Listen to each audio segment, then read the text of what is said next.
Hello everybody. Now we're going to talk about sugar fermentation. Sugar fermentation is an assay in microbiology that we do in order to determine if a specific bacterium is able to use a specific sugar as a source of energy, as food. The sugar could be anything. It could be glucose, it could be lactose, it could be sorbitol, it could be any kind of sugar that you can think of.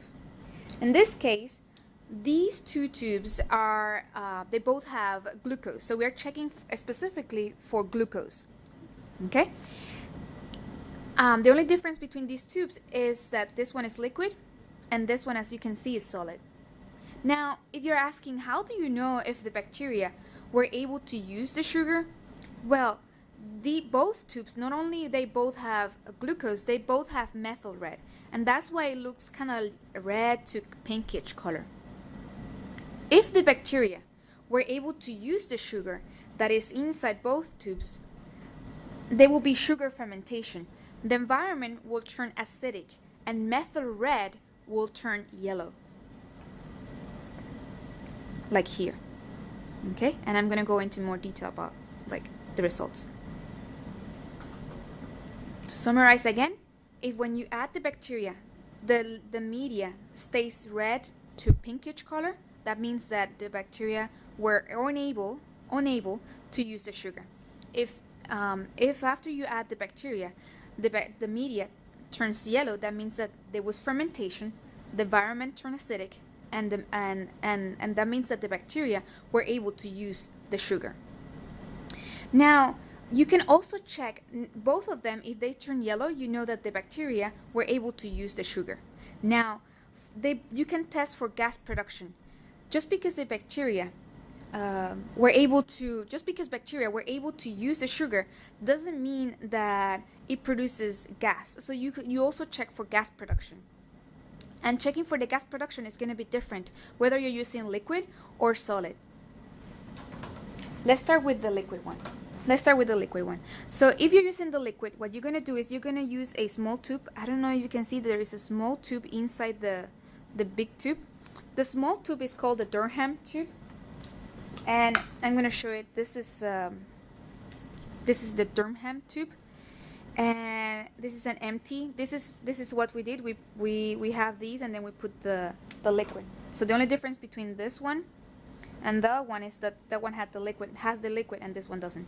So the Durham tube is open on one side, as you can see, okay, and it's closed on the other side.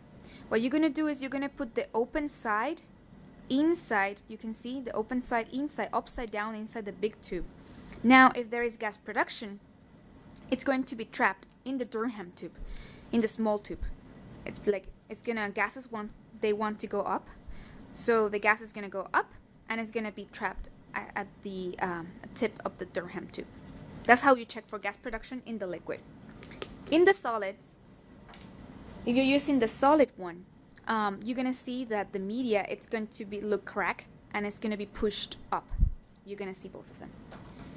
So we inoculated both of them, and I'm not going to go into much detail how we do that because, we learned that in a different video. But for the liquid one, you can just take a loop, right? The loop, and just you're going to follow aseptic techniques, of course. You're going to flame the mouth.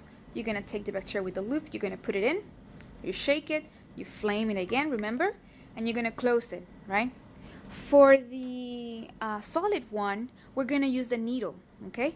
So you're going to go with the needle one, and again, I'm not going to go into much detail because I know you learned that already. You're going to take the needle, and you're going to go, you're going to surface sterilize the needle, you're going to flame the mouth here, right? You're going to go all the way to the bottom. You're going to inoculate it with bacteria, with a needle with bacteria, all the way to the bottom, okay?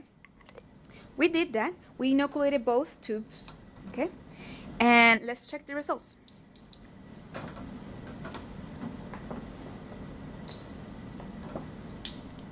Okay.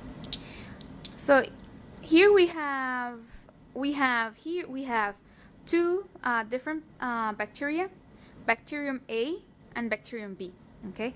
And as you can see, both bacteria, bacterium A and bacterium B, were able to use the sugar, right? It turned yellow. So that means that both bacteria were able to use the sugar. Now, the difference between bacterium A and bacterium B is that bacterium A was able to produce gas production. As you can see, there are bubbles in the Durham tube. Actually, there are a couple bubbles. There are 3 bubbles.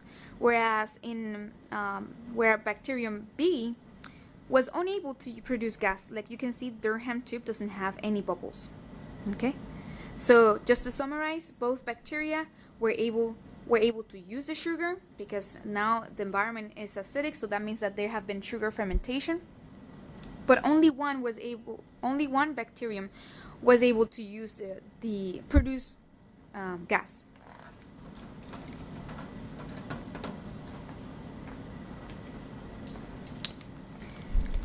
In this case, we have the same. We have bacterium A, bacterium B. It's just that we are tested on solid, right? So remember, after you inoculate the tubes with bacteria, you will incubate them overnight, and these are the results of the day after. Okay. As you can see, both bacteria were able to use the sugar, right? They both are yellow. Now the difference is that let me remove the cap so you can see the gas production. So as you can see, bacterium A produce a lot of gas, but in this case it's not a bubble, it's just the gas wants to go up, it cannot, and it's just pushing the entire media up.